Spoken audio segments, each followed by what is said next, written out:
¿Me das tu nombre, por favor? Ezequiel Rosales Carreño. ¿Y cuál es tu cargo?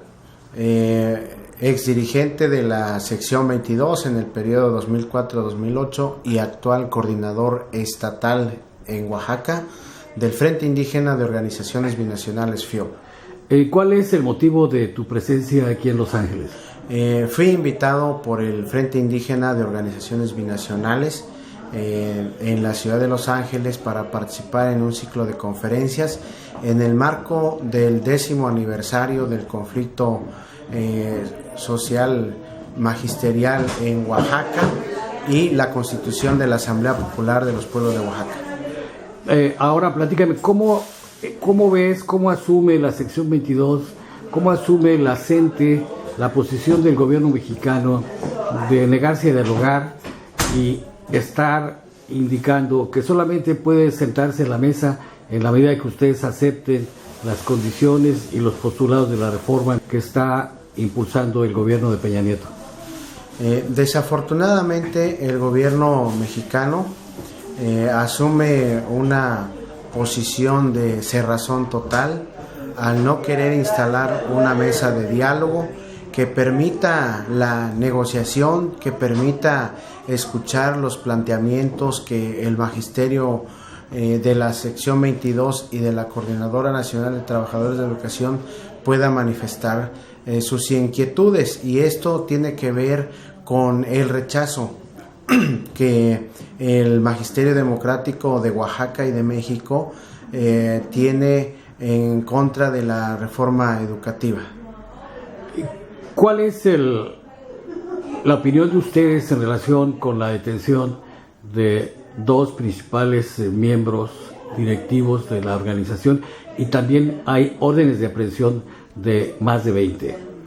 La detención de nuestro secretario general Rubén Núñez Gines y del secretario de organización Francisco Villalobos Ricardes son detenciones totalmente ilegales, totalmente arbitrarias, porque los delitos de los que se les acusa de lavado de dinero es un delito que no existe, porque son contratos legal y jurídicamente constituidos con una empresa, con el aval tanto del sindicato, la sección 22, como del Instituto Estatal de Educación Pública de Oaxaca. Quien hace los descuentos en la nómina hacia los trabajadores hasta 2014 fue el IEPO, pero de enero de 2015 hasta la fecha que la SEP recupera la nómina a nivel central, ella es la que hace los descuentos y también es la que entrega los recursos tanto a la empresa como al sindicato. En este caso, si hay lavado de dinero como lo supone el titular de Educación Pública, estaría también involucrado en este delito la misma Secretaría de Educación Pública, ¿no es así? Claro. Entonces, si hay un lavado de dinero, si hay un delito de lavado de dinero, la SEP es parte de ese esquema de lavado de dinero o de ese delito, porque ella es la que hace los descuentos. Pero también hay que decir que no solo la sección 22 tiene estos convenios con las empresas, sino todos los estados de la República tienen ese tipo de convenios. ¿Qué opinan ustedes también de la respuesta violenta de parte del gobierno federal en contra de las movilizaciones de maestros en la capital mexicana y en diversos estados de la República, incluyendo Oaxaca?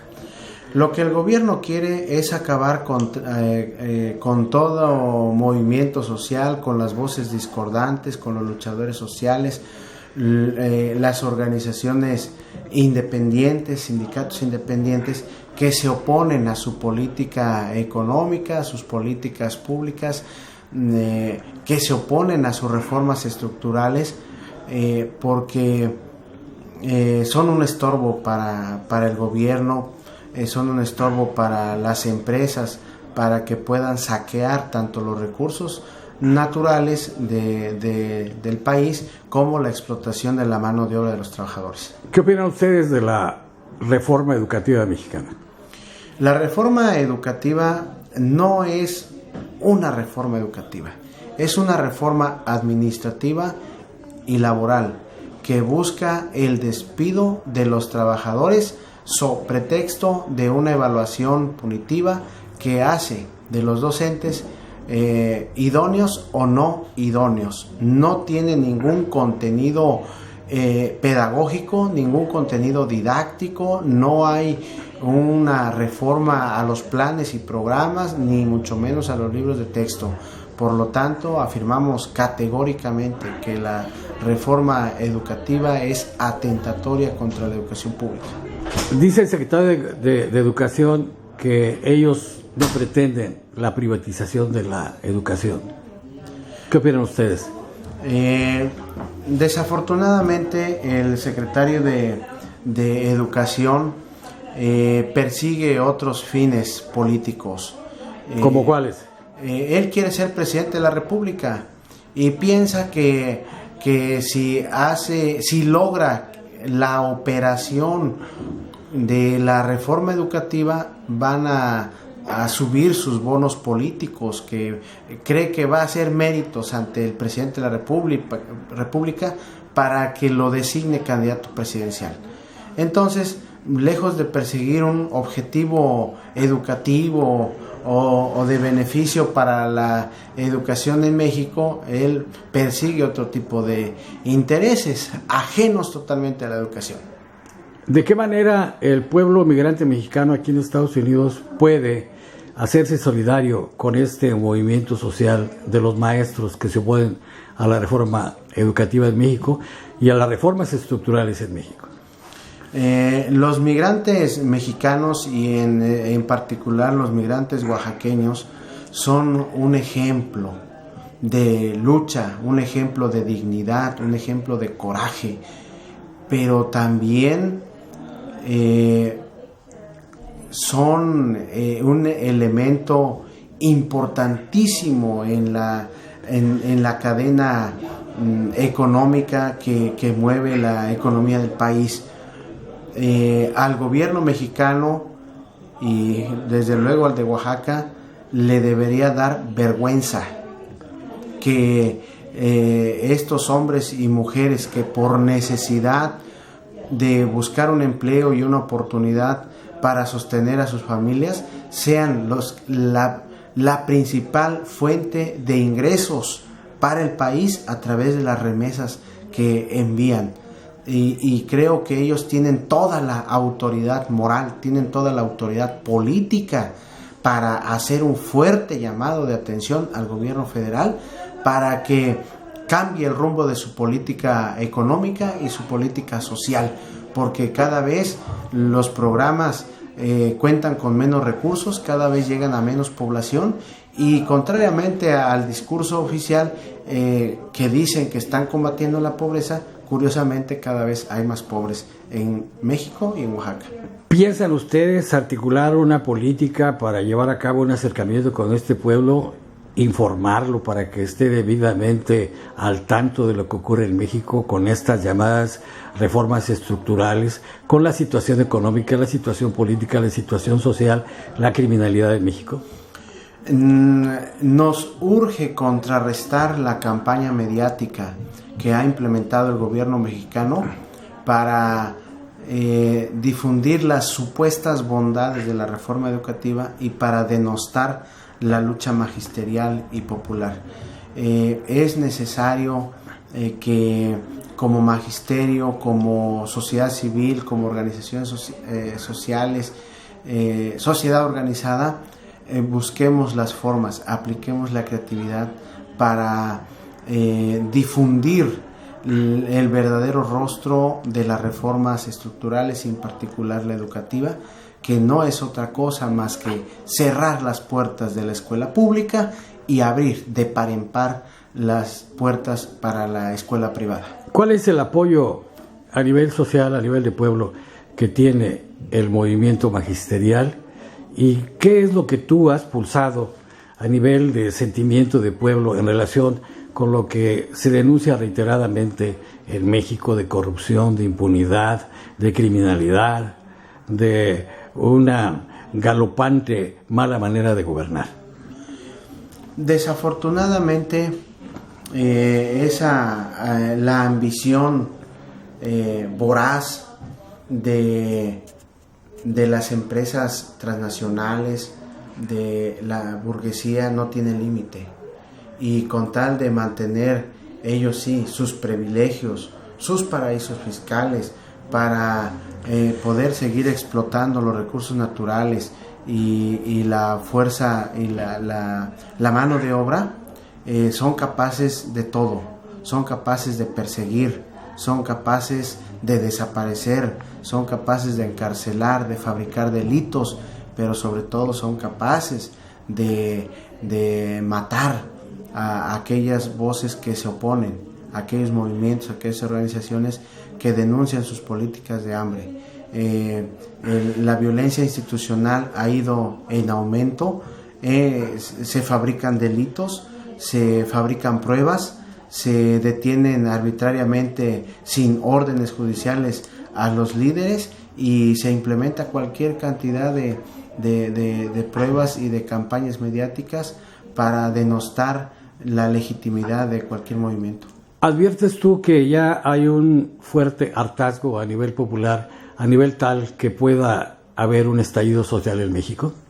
Podemos afirmar categóricamente, sin temor a equivocarnos, que nuestro país está al borde de un colapso social, que estamos al borde de un estallido social, dadas las condiciones de hartazgo, de cómo el gobierno federal ha conducido las riendas de nuestro país, porque ha elaborado leyes que solo benefician a la iniciativa privada, a las transnacionales, porque ha implementado políticas de hambre, y cada vez son menos las oportunidades que el pueblo mexicano, que los ciudadanos tienen para acceder a una mejor calidad de vida.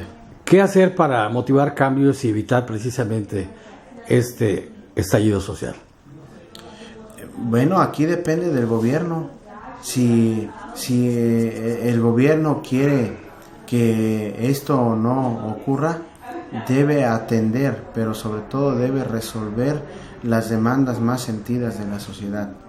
Debe cambiar el rumbo de la política económica y de sus reformas estructurales, que solo benefician unos cuantos en perjuicio de las mayorías.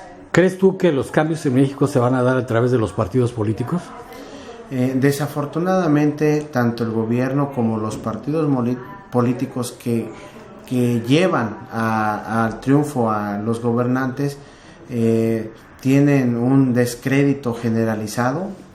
Si le preguntamos a un ciudadano común qué piensa de los políticos y de los partidos, lo primero que dicen es que no les tienen confianza, sienten que no representan legítimamente a la sociedad, es decir, hay una crisis de credibilidad hacia el gobierno y los partidos políticos. Entonces, ¿cómo pueden generarse los cambios?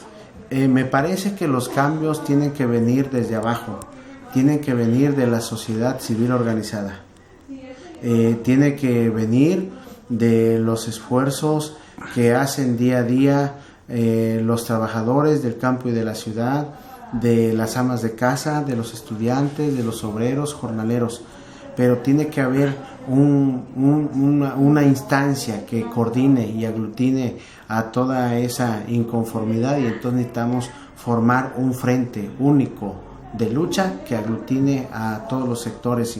¿Hay condiciones para hacerlo? ¿Hay líderes para hacerlo? ¿Hay voluntad para hacerlo?